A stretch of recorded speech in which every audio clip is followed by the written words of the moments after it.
어느 날 사촌동생이 내 폰을 보고 나에게 물었다. 오빠, 카톡으로 메시지 보내요? 응, 너는 뭐 쓰는데? 페메스죠. 카톡은 프사 바꿀 때만 써요. 충격이었다. 이렇게 세대 차이가 나다니. 아니, 나이 차이가 많이 나는 것도 아니다. 동생이랑 나랑 10살 차이도 안 나는데? 생각해보니 나도 동생 나이 때 형 누나들이 버디버디나 네이트온 얘기를 하면 무슨 얘기를 하는 건가 했었다. 정말 세월이 빠르구나.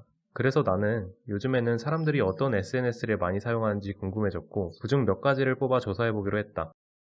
대학내일 2020년 5월 미디어 콘텐츠 조사에 따르면 우리나라에서 주로 사용되는 SNS는 카톡, 페북, 인스타, 트위터, 틱톡 등이 있다.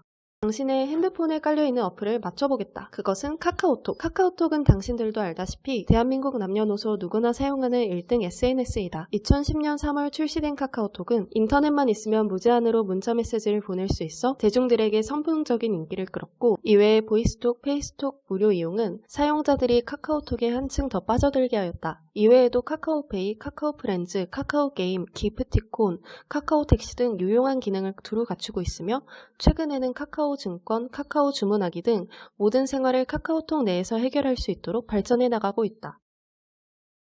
한국에서 SNS의 역사는 2010년 전후로 나눌 수 있다. 2010년 전은 싸이월드가, 2010년 후는 페이스북이 한국 SNS의 줄을 이뤘다. 당시 한국의 페이스북 이용자들은 개인적인 글을 뉴스피드에 올리고 친구 생일에는 생일 축하글과 함께 엽서를 올리곤 했다. 그때 한국에서는 뉴스피드를 이용하는 것이 페이스북 사용의 주 목적이었다. 하지만 2017년 인스타그램의 등장으로 페이스북의 인기는 급감했다. 그러나 그때 당시 페이스북을 사용하지 않던 중고등학생들은 최근 오히려 카카오톡 대신 페이스북 메시지를 사용한다고 한다니 약간은 당황스럽기도 하다. 그들이 페이스북 메시지를 사용하는 이유는 상대방이 접속 중인지 아닌지 확인할 수 있고 무료 이모티콘을 사용할 수 있으며 카카오톡보다 인터페이스가 이뻐서란다. 페이스북의 가장 큰 장점은 사람 검색 기능이다. 오랫동안 연락이 되지 않던 초등학교, 중학교 동창들의 소식을 알 수 있는 것은 기본이고, 얼굴만 아는 사람들과도 쉽게 친구를 맺을 수 있다. 그 외에 페이지와 그룹 기능은 자신이 제공받고 싶은 정보를 집중적으로 제공받을 수 있게 해준다. 그리고 꽤 신기한 기능들도 많다. 채용 정보를 제공하는 페이지도 존재하며 페이스북 페이도 제공하고 있다.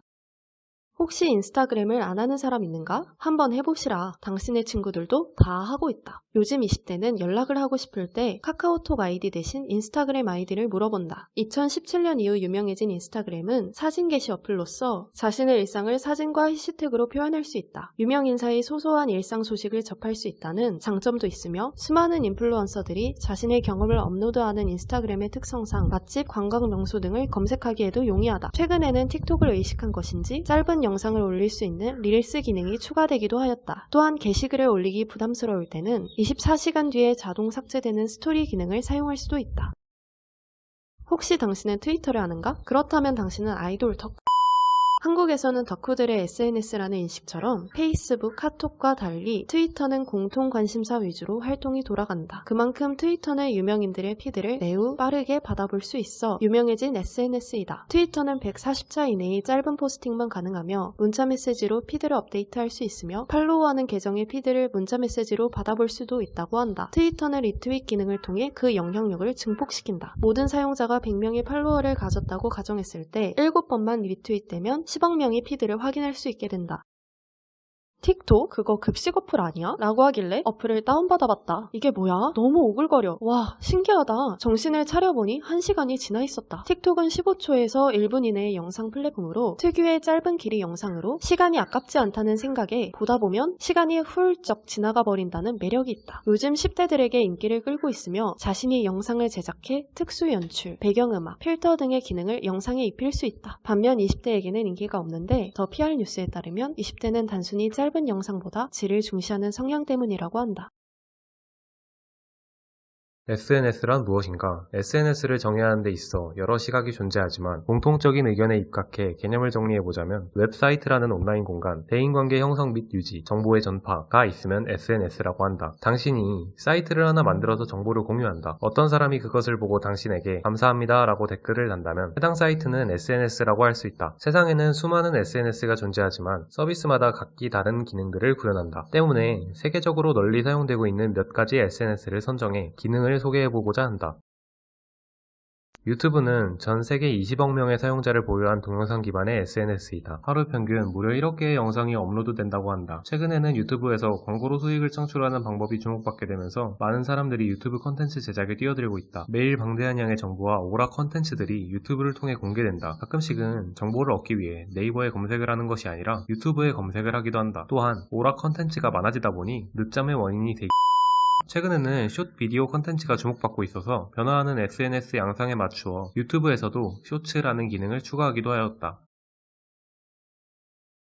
2007년 아이폰을 통해 스마트폰이 최초 공개된 후 가장 먼저 모바일 메신저 시장을 독점한 어플은 무엇일까? 그것은 바로 왓츠앱이다. 왓츠앱은 처음 만들어졌을 때부터 지금까지도 별다른 기능을 추가하지 않고 메신저 본연의 기능만을 충실하게 수행하는 어플이다.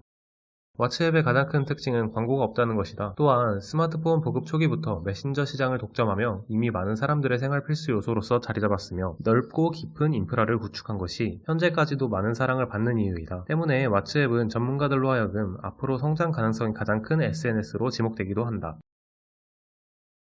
나는 6개월 정도 중국에서 살았던 적이 있는데 넘어갈 때만 하더라도 위챗은 이름만 들어봤지 사실 별 기대를 하지 않았다. 하지만 웬걸 신세계였다. 카카오톡이 이랬으면 어땠을까라는 생각을 하게 될 정도였다. 위챗에 존재하는 다양한 미니 프로그램으로 중국에서 할 수 없는 것은 없었다. 비행기표 예매, 쇼핑, 호텔 예약, 심지어 노래방 이용까지. 하지만 공산당이 허가 없이 정보 수집을 할 수 있다는 조항이 가입할 때 명시되어 있다는 점은 알아서 판단하시라.